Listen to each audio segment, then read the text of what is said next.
हाँ बच्चों, आज हम विज्ञान का चैप्टर 3 परमाणु एवं अणु के बारे में जानेंगे।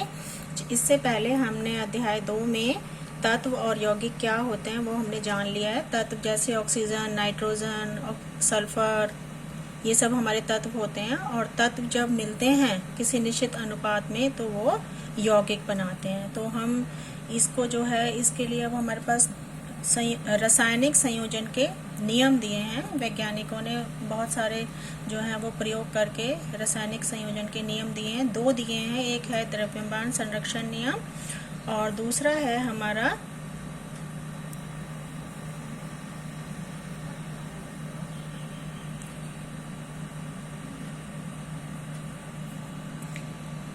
स्थिर अनुपात नियम। तो हम पहले जो है द्रव्यमान संरक्षण नियम को करेंगे।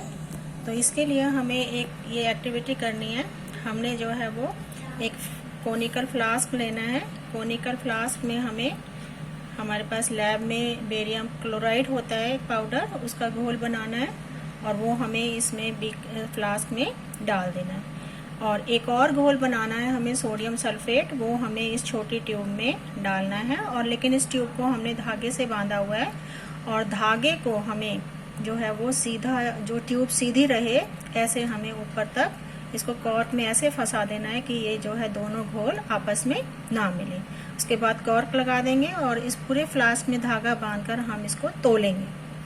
जब हम तोलेंगे उसके बाद फिर हम इसको धागे को लूज करेंगे, जो छोटी ट्यूब का धागा है, तो हमारे दोनों सॉल्यूशन मिल जाएंगे, यानी कि रासायनिक अभिक्रिया होगी। और रासायनिक अभिक्रिया होने के बाद हमारा बन जाएगा बेरियम सल्फेट और सोडियम क्लोराइड। ये दो चीज़ें हमारी इसमें अभिक्रिया के बाद बनेंगी। हम फिर इसको दोबारा से तोलेंगे तो हम ये देखते हैं कि जब हमने पहले रासायनिक अभिक्रिया होने से पहले तोला था और जो रासायनिक अभिक्रिया होने के बाद तोला, तो वो दोनों ही हमारी रीडिंग सेम आती है। तो हम कह सकते हैं कि द्रव्यमान संरक्षण नियम क्या है। द्रव्यमान संरक्षण के नियम के अनुसार किसी रासायनिक अभिक्रिया में द्रव्यमान का ना तो सृजन होता है, सृजन मीन्स ना तो बनता है नया, और ना ही उसका विनाश होता है, यानी कि ना ही उसमें कोई जो है वो खत्म होता है। यानी कि द्रव्यमान जो है वो रासायनिक अभिक्रिया से पहले और बाद में बराबर रहता है। अब हम नेक्स्ट करते हैं स्थिर अनुपात नियम। स्थिर अनुपात नियम के लिए हम इसमें, जैसे ये हमें सबको पता है कि जो जल है वो 2 तत्वों से बनता है, हाइड्रोजन और ऑक्सीजन। तो जो हाइड्रोजन और ऑक्सीजन है, इनके अगर हम द्रव्यमान लें और उनका अनुपात देखें तो हमेशा 1:8 आएगा। यानी कि हम चाहे जल कहीं का भी ले लें, चाहे हम नल का जल ले लें, चाहे समुद्र का जल ले लें, जल मतलब कहीं का भी हो, अगर वो जल है तो उसमें हमेशा हाइड्रोजन और ऑक्सीजन, इन 2 तत्वों का अनुपात 1:8 ही होगा। यानी कि अगर हमारे पास जल 9 ग्राम है तो उसमें 1 ग्राम हाइड्रोजन होगा और 8 ग्राम ऑक्सीजन होगा।